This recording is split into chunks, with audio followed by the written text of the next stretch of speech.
Halo Sobat Ketiga, kali ini saya akan menjelaskan tentang asal-usul jurusan keselamatan dan kesehatan kerja.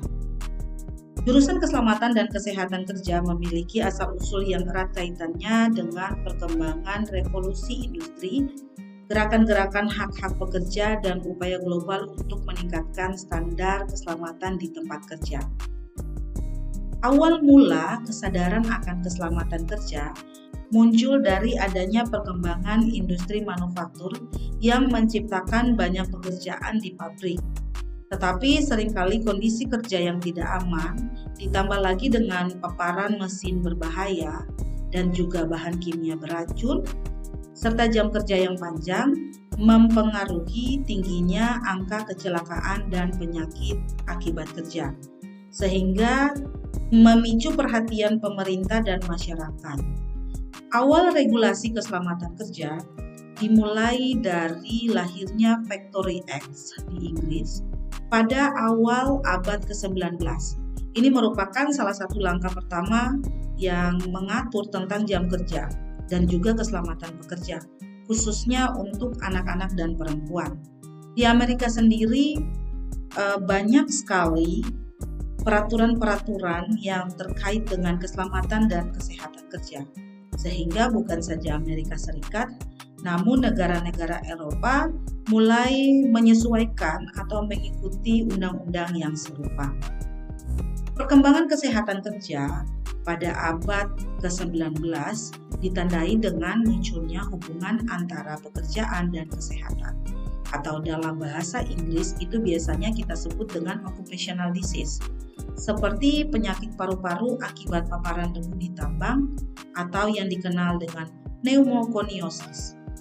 Seorang dokter Italia yang dianggap sebagai bapak kesehatan kerja bernama Bernardino Ramazzini membuat karyanya yang berjudul The Morbis Artificum Diatriba yang mendokumentasikan penyakit yang diderita pekerja berdasarkan profesinya.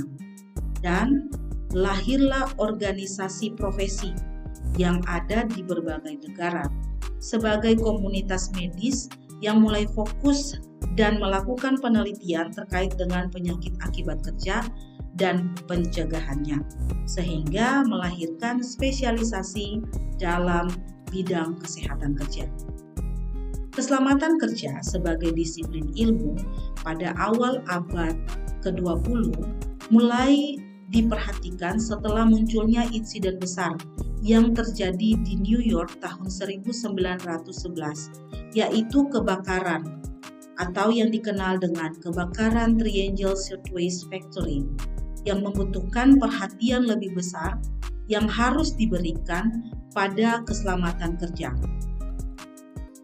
Perusahaan dan pemerintah mulai merekrut ahli keselamatan kerja untuk mengurangi risiko kecelakaan, sehingga muncullah regulasi modern karena mulai dibentuk badan seperti Occupational Safety and Health Administration atau yang biasanya disingkat OSHA di Amerika Serikat pada tahun 1970 yang memperkuat upaya keselamatan dan kesehatan kerja dengan regulasi yang ketat. Di Indonesia sendiri, undang-undang pertama terkait K3 yaitu Undang-Undang Nomor 1 Tahun 1970 tentang Keselamatan Kerja yang merupakan tonggak sejarah pengelolaan K3. Jurusan K3 di dunia akademik pada era pasca Perang Dunia Kedua memulai dengan adanya permintaan tenaga profesional di bidang keselamatan dan kesehatan kerja yang meningkat, sehingga mendorong universitas untuk membuka jurusan K3.